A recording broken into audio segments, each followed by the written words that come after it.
జర్నలిస్టులకు మంచిది కూడా నాగరితే, అది కూడా మీడియా అకాడమీ కేసీఆర్ ఇచ్చినందువలన అయింది.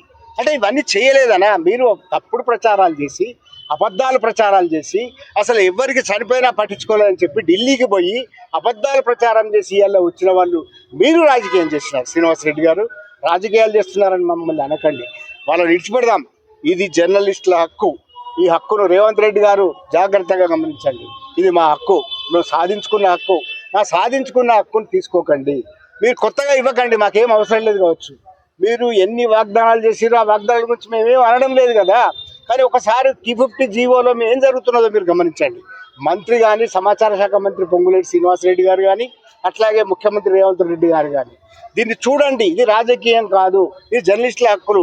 మాట్లాడే ఎవ్రీ రైట్ మాకు ఈ జర్నలిస్టుల గురించి మాట్లాడమే.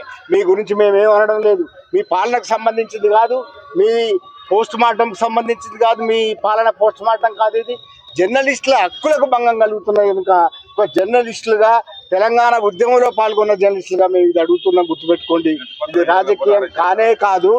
ముఖ్యమంత్రి ప్రత్యేకంగా జోక్యం చేసుకొని, రేవంత్ రెడ్డి గారు ప్రత్యేకంగా జోక్యం చేసుకొని, సమాచార శాఖ మంత్రి పొంగులేటి శ్రీనివాసరెడ్డి గారు ప్రత్యేకంగా జోక్యం చేసుకొని దీన్ని నివారించాలి.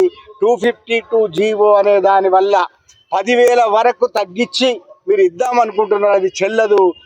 డెస్క్ జర్నలిస్టులకు కూడా అక్రిడేషన్ కార్డులే ఇవ్వాలి. మీడియా కార్డులు అనే విభజన రాకూడదు. అట్లాగే నియోజకవర్గ స్థాయిలో విలేకరులకు కూడా ఇవ్వాలి.